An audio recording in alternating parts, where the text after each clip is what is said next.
if you are looking to buy a home, it's critical that you find a buyer's agent who you trust and who has experience. So we brought in one of the experts this morning, real estate broker, attorney, and mortgage broker. Michael Gaddis is here to let you know what to look for.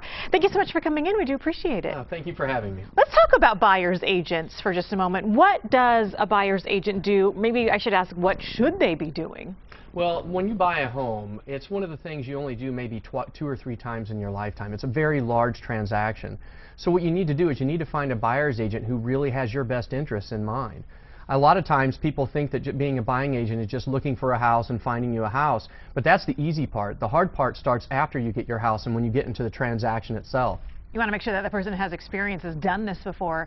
I know a lot of folks say, well, Uncle Bob has his real estate license, we'll use him, or my neighbor just got hers, we'll use that person's.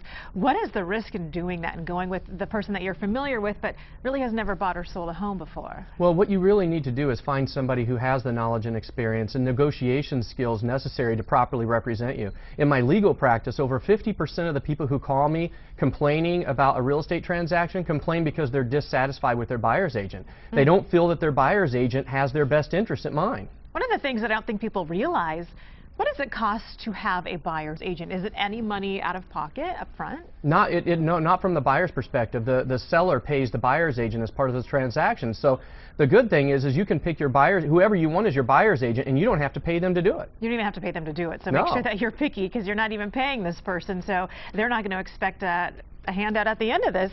It all comes from the seller. Okay, things to look for in a buyer's agent. Let's sort of run down the list here. What should you be looking for? Well, the first thing you need is you need somebody who communicates really well. You need someone who is there for you, answers your phone calls, returns your phone call, things like that. The second thing you need is someone who has knowledge.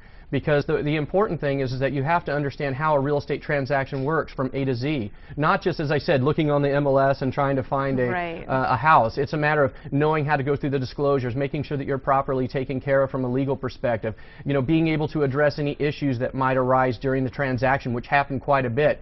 You can imagine that during a course of a transaction, you're going to have a crisis somewhere, and you need to have somebody that's got your back, that's able to handle it. Let's talk about finding someone who has negotiation skills. How would I know that if I'm out there just shopping for a buyer's agent? How do I know that they're a good negotiator? Well, that's hard. That's very difficult to determine.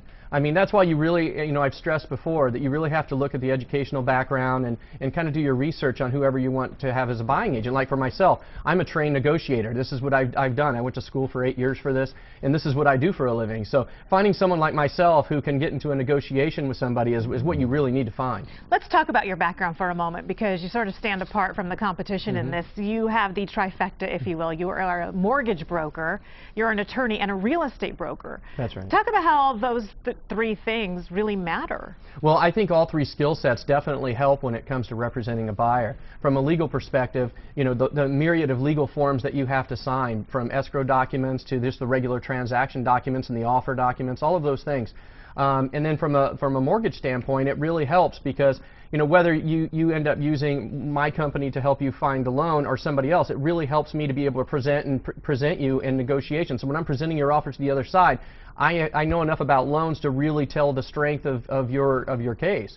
And then from a real estate perspective, obviously, you know, I know how to comp and how to find the best house for you.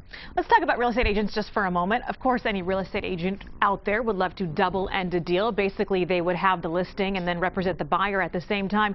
Is that good, though, for a potential buyer to get into something like that? You know, that's something I'm really conflicted on. On the one side, as any real estate agent, they would like to represent both sides. But the reality is it's very difficult for a real estate agent to have the best interests of both parties in mind.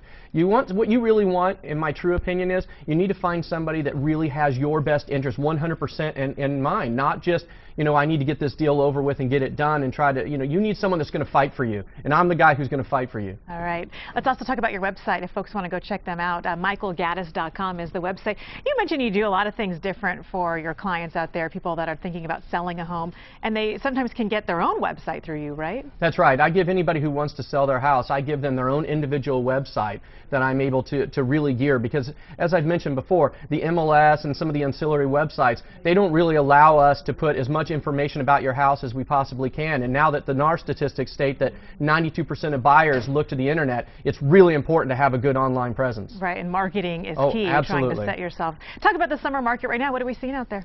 Well, you know, the summer's traditionally the best time to sell, but right now it's a little bit more of a buyer's market, it seems like. It seems like buyers have a little bit more power. There's a lot of inventory there. So if you're looking to buy a house, now might be a good time. All right, Michael Gaddis, michaelgaddisagain.com is the website if you'd like to go. Ask him a few questions. Go check him out. Go there or go to our website, san diego6.com, and click on San Diego Living, and we'll get you in touch with Michael.